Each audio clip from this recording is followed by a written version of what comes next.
Well, good morning. We just finished an update with Admiral Brad Cooper, the CENTCOM commander, across the CENTCOM AOR, our leadership and troops, as you would expect, doing a fantastic job.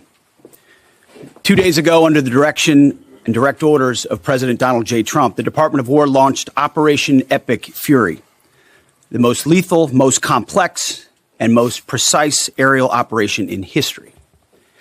For 47 long years, the expansionist and Islamist regime in Tehran has waged a savage, one-sided war against America.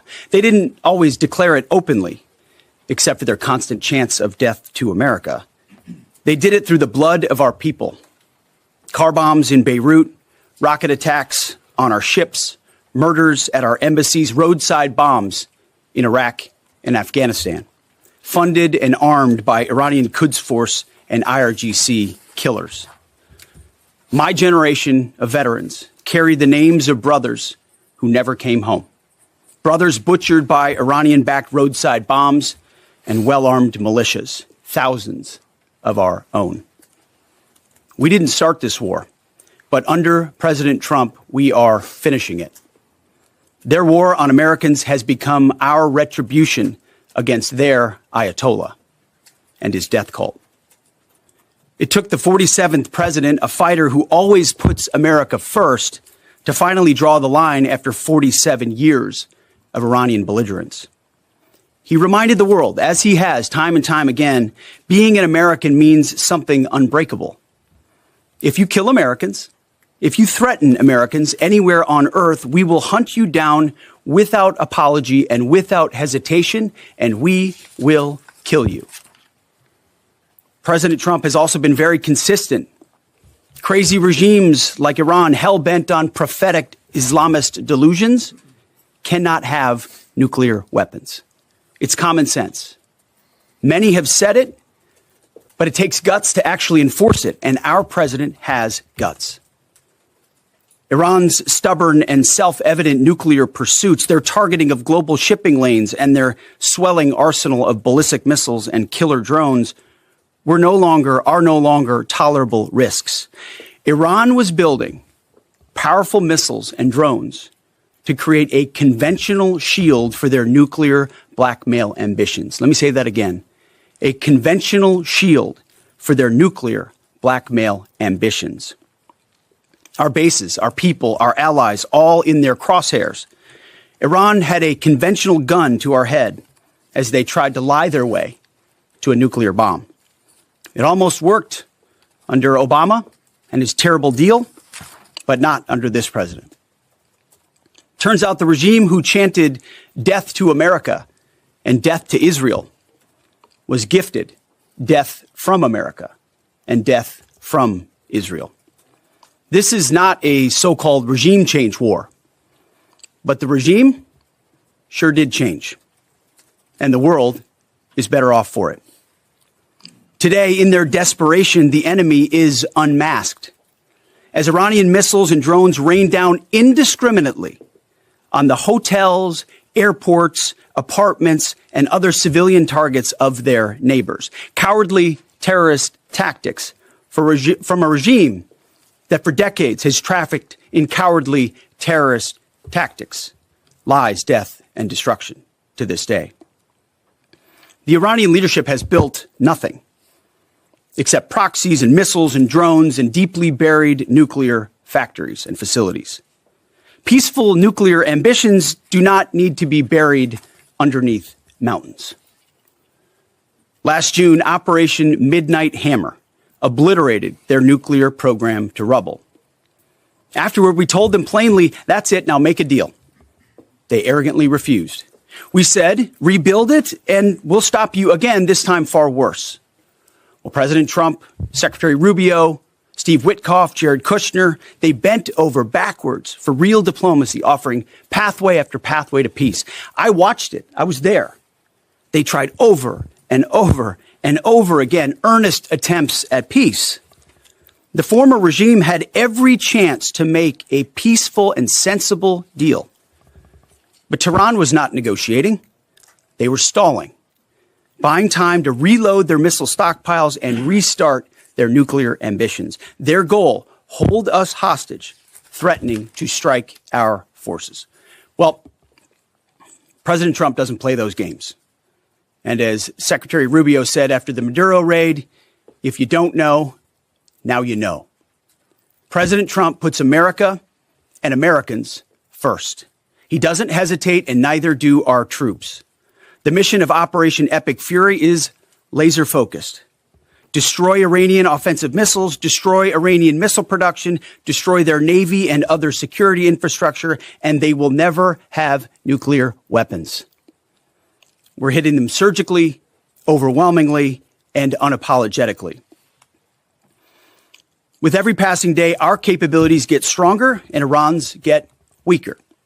We set the terms of this war from start to finish. Our ambitions are not utopian. They are realistic, scoped to our interests and the defense of our people and our allies. Speaking of people, we hope the Iranian people take advantage of this incredible opportunity. President Trump has been clear, now is your time. To Iranian security forces, choose wisely. President Trump has also been clear about your fate in either direction. To the media outlets and political left screaming endless wars, stop. This is not Iraq. This is not endless. I was there for both. Our generation knows better, and so does this president. He called the last 20 years of nation-building wars dumb, and he's right. This is the opposite. This operation is a clear, devastating, decisive mission. Destroy the missile threat, destroy the Navy, no nukes. Israel has clear missions as well, for which we are grateful. Capable partners, as we've said since the beginning, capable partners are good partners. Unlike so many of our traditional allies who wring their hands and clutch their pearls, hemming and hawing about the use of force. America, regardless of what so-called international institutions say, is unleashing the most lethal and precise air power campaign in history. B-2s, fighters, drones, missiles, and of course, classified effects. All on our terms, with maximum authorities. No stupid rules of engagement, no nation-building quagmire, no democracy-building exercise, no politically correct wars. We fight to win, and we don't waste time or lives. As the president warned, an effort of this scope will include casualties. War is hell, and always will be. A grateful nation honors the 4 Americans we have lost thus far and those injured.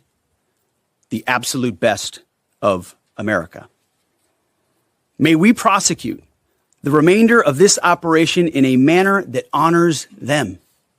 No apologies, no hesitation, epic fury for them and the thousands of Americans before them, taken too soon by Iranian radicals.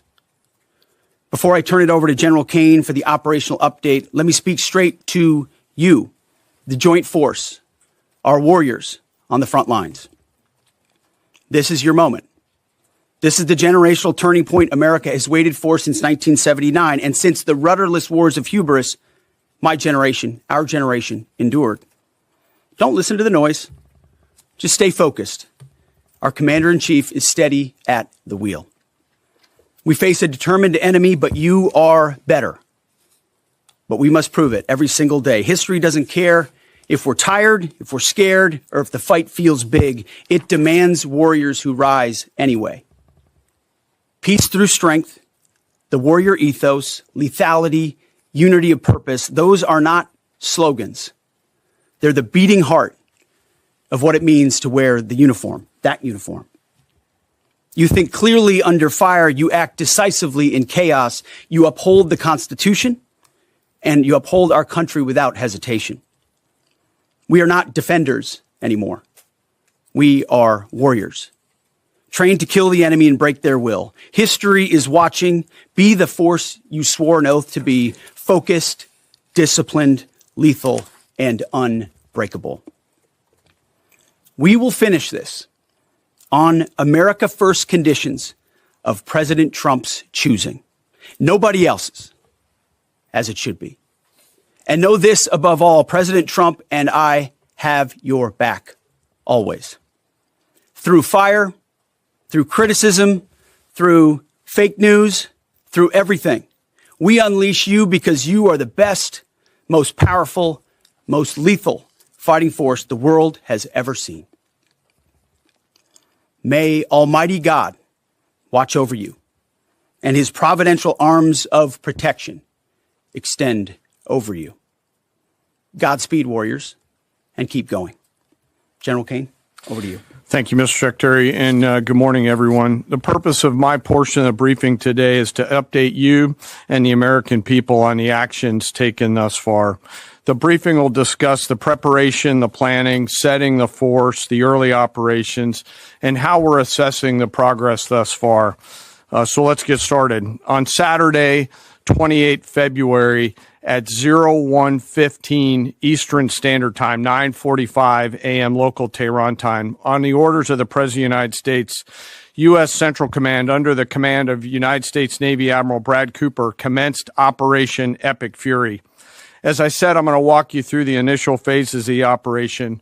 But first, I want to express my deep condolences and the condolences of the Joint Force to the Department of War personnel killed and wounded in actions thus far. As the Secretary said, they're heroes and represent the best of our nation has to offer. They're true examples of what selfless service means. Our deepest and heartfelt condolences are with their families, their friends, and their units. We grieve with you, and we will never forget you. Additionally, I stand here before you today grateful for each service member, planner, logistician, operator across our joint force, for our Department of War civilians, our intelligence community teammates, our interagency teammates who continue to stand in harm's way alongside us. I am proud of all of you as you take the fight to the enemy, and we are the best in the world at integrating, period.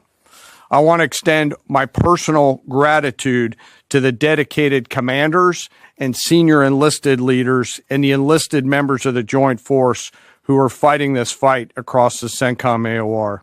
In addition to Admiral Cooper and Fleet Master Chief Compton, I want to highlight a few today.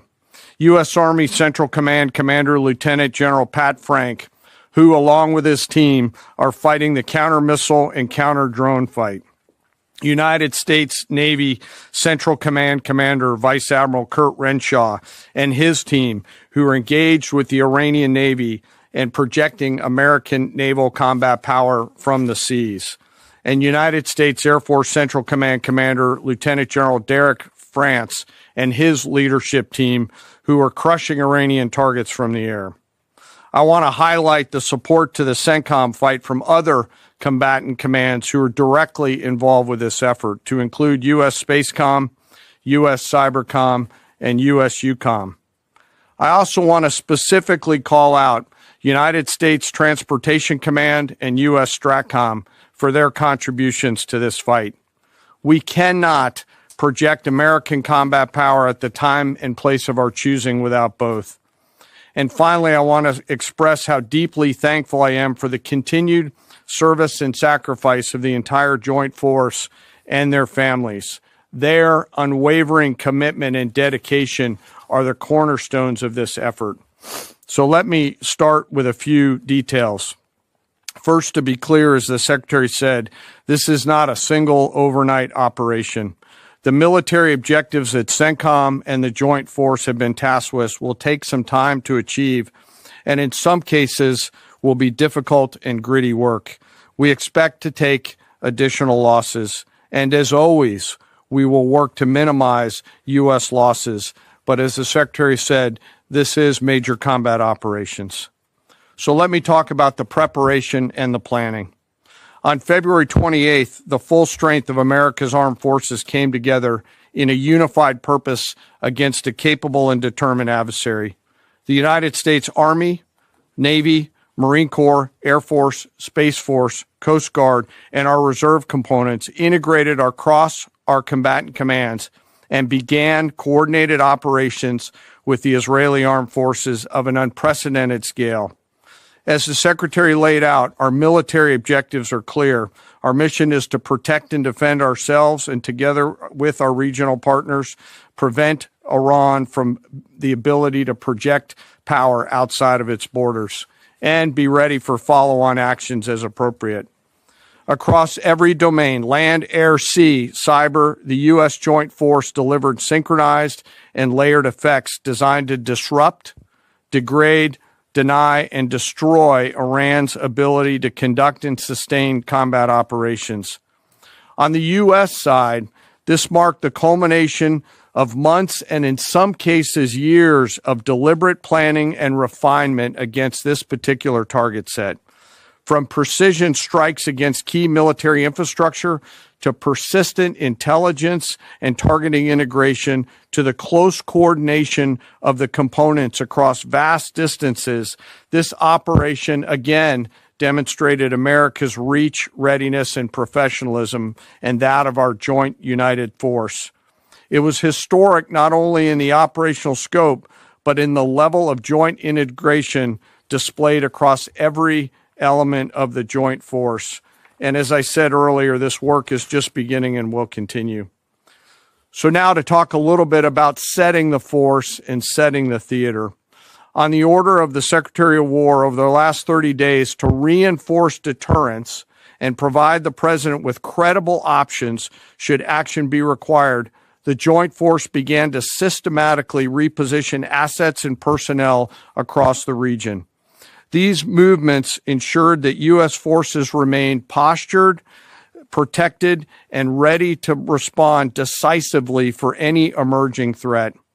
This deployment included thousands of service members from all branches, hundreds of advanced fourth and fifth generation fighters, dozens of refueling tankers, the Lincoln and Ford Carrier Strike Group and their embarked air wings, sustained flow of munitions, fuel, supplies, all supported with command and control, intelligence, surveillance, and reconnaissance network.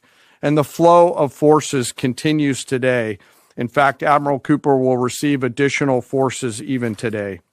This rapid buildup of forces demonstrated the joint forces' ability to adapt and project power at the time and place of our nation's choosing. I want to highlight a couple specific cases for you. The Gerald R. Ford Carrier Strike Group, which many of you know was down in the Western Hemisphere, redeployed across the Atlantic to set the theater. The ship, her crew, their families, and the entire strike group took a deep breath and, as they always do, began planning to conduct combat operations. The integrated Reserve and National Guard forces have continued to demonstrate the value of America's reserve forces, including the Wisconsin Army National Guard operating in Kuwait and Iraq, and Air National Guard units from a variety of states to include Vermont and Virginia. In the case of the Vermont Air National Guard and the 158th Fighter Wing, they were mobilized for Operation Absolute Resolve and then were tasked to take their F-35As across the Atlantic instead of going home to be prepared to support this operation. The same is with our Air National Guard and Air Force Reserve Command tanker and mobility forces, who stepped right out of their civilian jobs to deploy and to protect the region. Lastly, I want to highlight the unsung heroes of warfare, our American logisticians and sustainment force, those who quietly work every day behind the scenes to project and sustain America's combat power. Our leaders from World War II were right when they said professionals do logistics.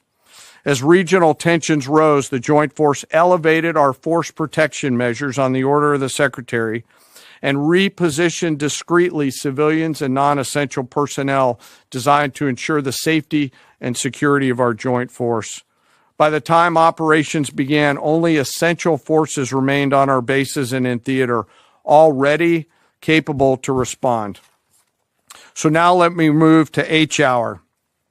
At 3:38 p.m.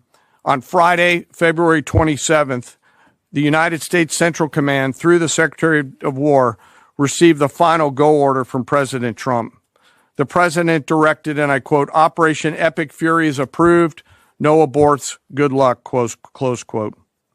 In the region, every element of the joint force made their final preparations. Air defense batteries readied themselves, checking their systems to respond to Iranian attacks. Pilots and crews rehearsed their strike packages for the final time. Air crews began loading their final weapons, and 2 carrier strike groups began to move towards their launching points. Across the globe, our operations centers came alive in Tampa, Florida, here at the Pentagon, and of course forward in the Central Command AOR. As always, operational security was paramount as we sought to maintain and sustain the element of surprise. This operation was highly classified so that at H hour, the enemy would see one thing: speed, surprise, and violence of action. The first movers were U.S. Cybercom and U.S. Spacecom, layering non-kinetic effects, disrupting and degrading and blinding Iran's ability to see, communicate, and respond. At H hour, the beginning of major combat operations, 01:15 local Eastern Daylight Time, 9:45 local AM Tehran time, as dawn crept up across the Central Command AOR, the skies surged to life. More than 100 aircraft launched from land, sea, fighters, tankers, airborne early warning, electronic attack, bombers from the States, and unmanned platforms, forming a single synchronized wave. This was a daylight strike based on a trigger event conducted by the Israeli Defense Forces, enabled by the U.S. intelligence community. The first shooters at sea were Tomahawks unleashed by the United States Navy, closed in on Iranian naval forces, and began to conduct strikes across the southern flank in Iran. On the ground, forces fired precision standoff weapons, measured, deliberate, precise, and lethal.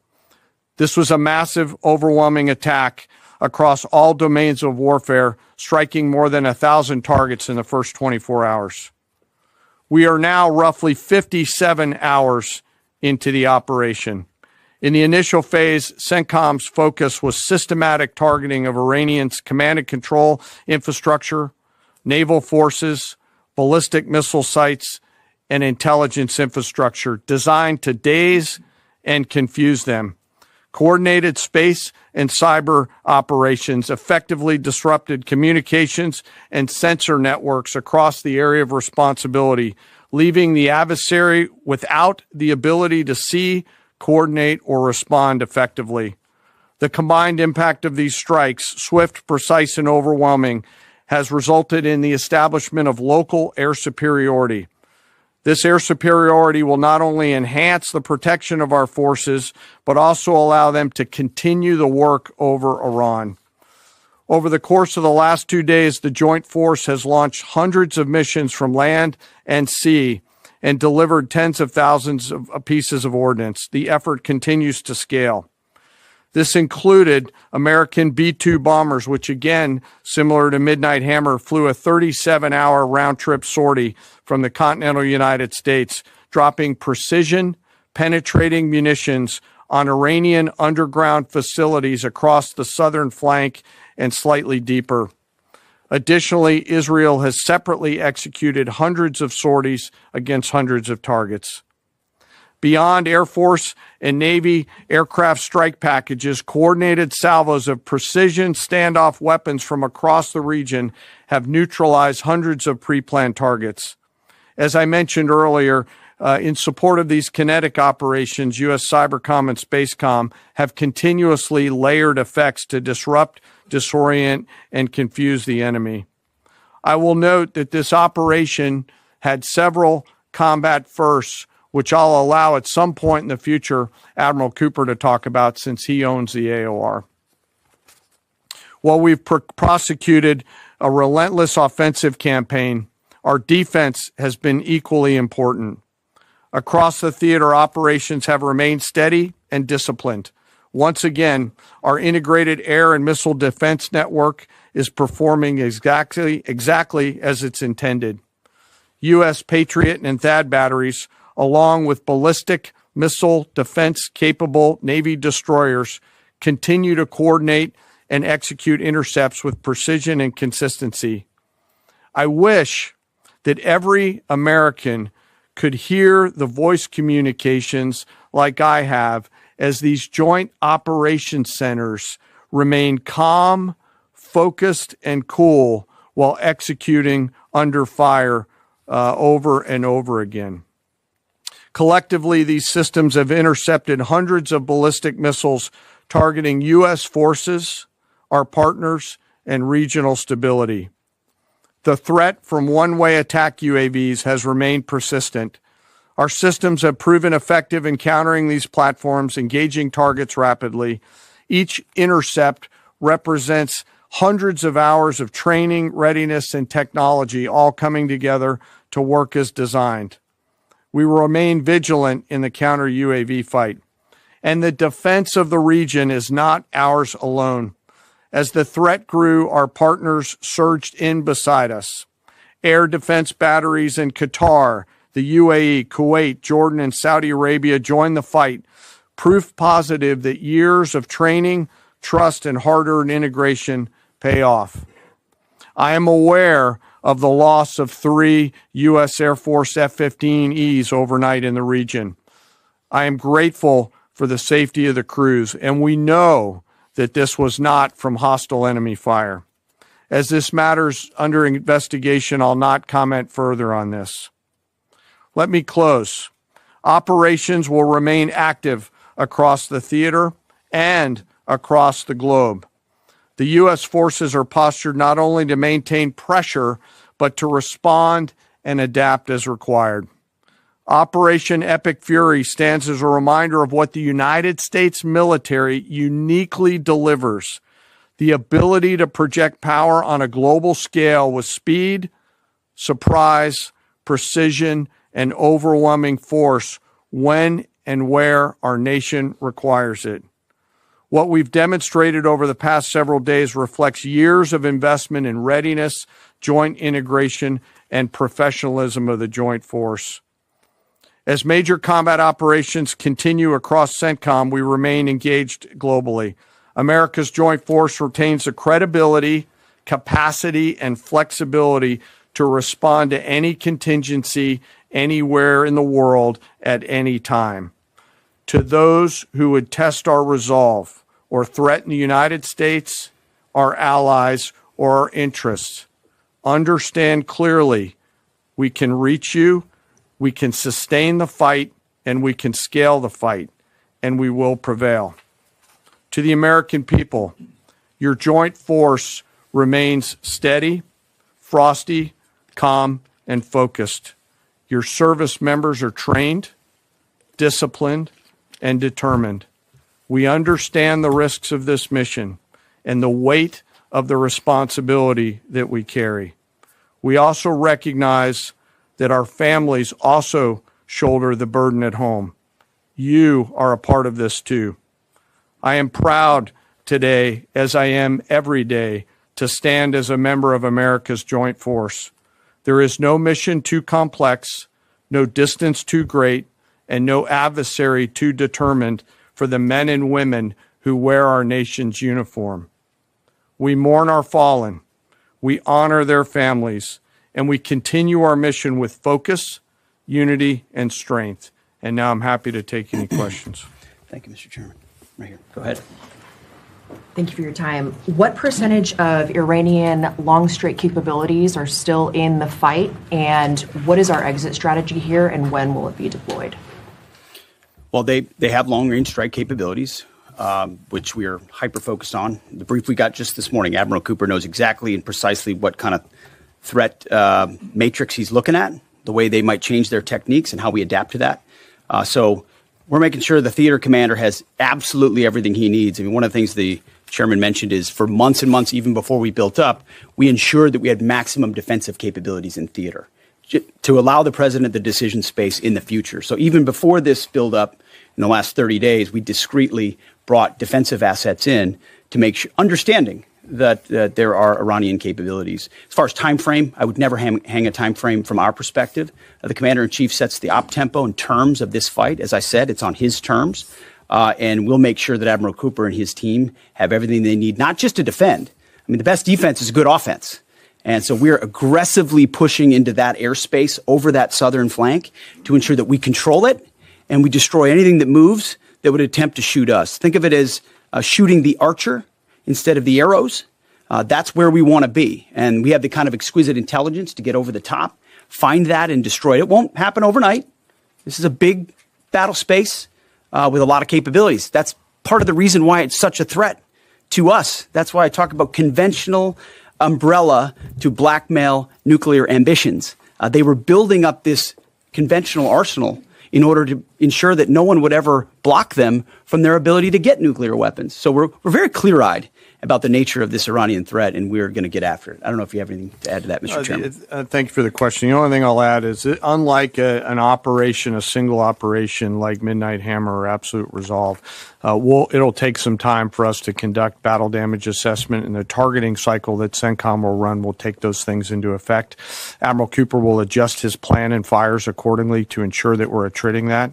He's focused on long-range strike capability coming out of the enemy, and that's a key and essential part of it. Of the capabilities that still exist from the enemy front. Yeah, that's what I mean when I say we're still doing BDA. Normally we'd be able to see a singular thing and we'd assess pretty quickly. He's doing offense and assessment simultaneously, so it'll take longer for us to assess than it would in a single operation.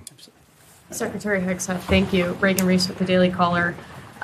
Two questions for you. The president said yesterday in his video message that we will leave Iran when we complete all of our objectives.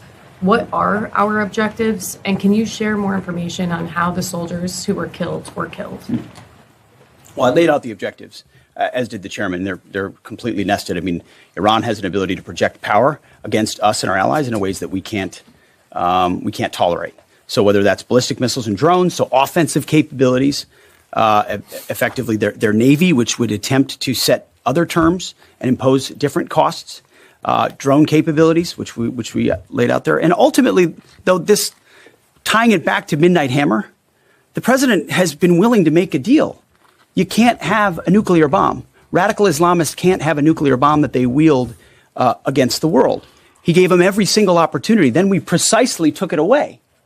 And even then, after that, they didn't have that.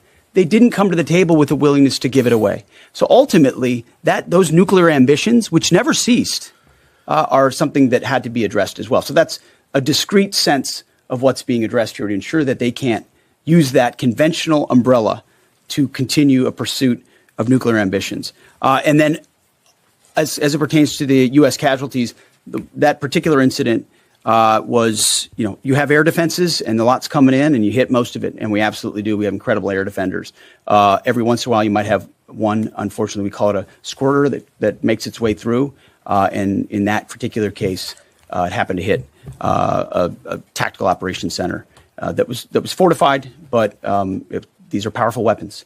So we certainly will do, as I said, moments like that, as we remember them and we take care of them and take care of their families, only stiffen our resolve to ensure that we do this properly. Thank you. Yep. Right here. Thank you, Secretary Hegseth. I had two questions for you. First, are there currently any American boots on the ground in Iran?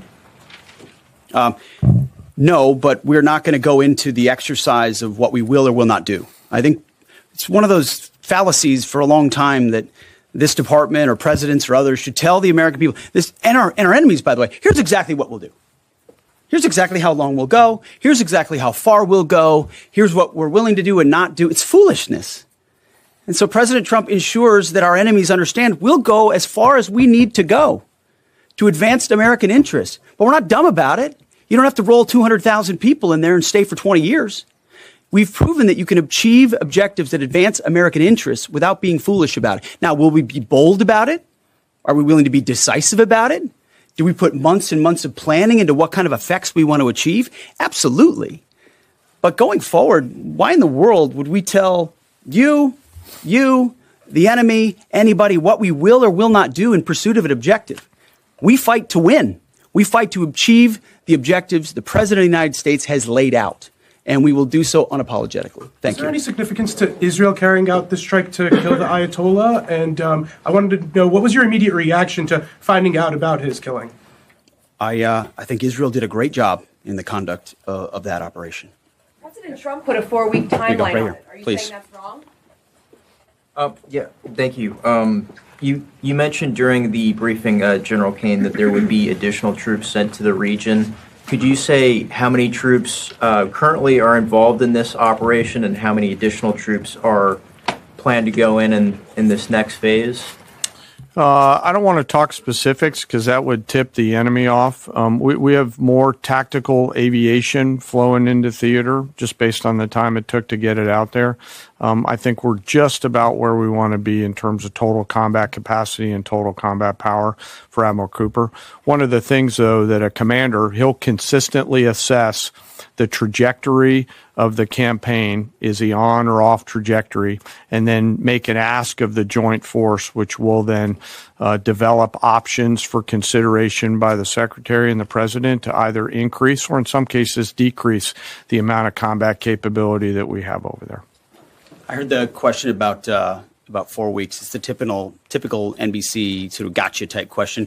President Trump has all the latitude in the world to talk about how long it may or may not take. 4 weeks, 2 weeks, 6 weeks. It could move up. It could move back. We're going to execute at his command the objectives we've set out to achieve. And what he has shown an ability to do that other presidents can't quite seem to have the aperture to do, well, I mean, Joe Biden didn't even know what he was doing, is to look for opportunities and off-ramps and escalations for the United States that creates new opportunities to execute what we need on our own timeline. So you can play games about 4 weeks, 5 weeks. He has all the latitude, and I'm glad he does, because there's no better communicator than our president expressing those things. To the Daily Mail. I've been in meetings with the president for the last 2.5 days. We know exactly where his headspace is, and he will communicate as he should exactly what he would like, and we will follow those orders. And I think everything he said on that is right down the middle. Chairman, did you have Absolutely. evidence Yes, right there. to Yes, sir. strike first? Thank you very much, Secretary. I left my hometown of Sakis in Iranian Kurdistan in 1996. Can you promise that I will be able to return home safely this year? And I have a following question too, please. I appreciate the question. I'm not here to place guarantees on that, but I think the message the president has given has been clear to the people of Iran. This is your moment. The world was seized by these crowds and then seized by the reality of this regime killing tens of thousands of innocent protesters. So we saw the nature of the regime yet again exposed. We saw many of the Iranian people seek a change there. This is their moment to take advantage of it, for sure. Secretary, you served in Iraq and know that no American soldiers were killed in Kurdistan. The Kurdish people are very pro-American. Will you continue protect Kurdistan and Peshmerga as loyal ally of the United States? Why I'm asking this question?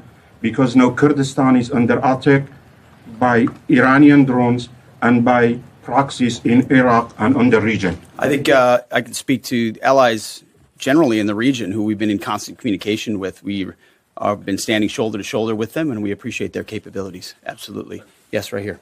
Hi, thank you. Cameron Arkin with the Daily Wire. My question is about some of the domestic threats, if any, regarding this right now. Have there been any concerns about Iranian sleeper cells, and kind of what has the Trump administration been doing to kind of monitor these Well, threats? across the interagency, in full coordination. Of course, we're paying attention to any potentialities there.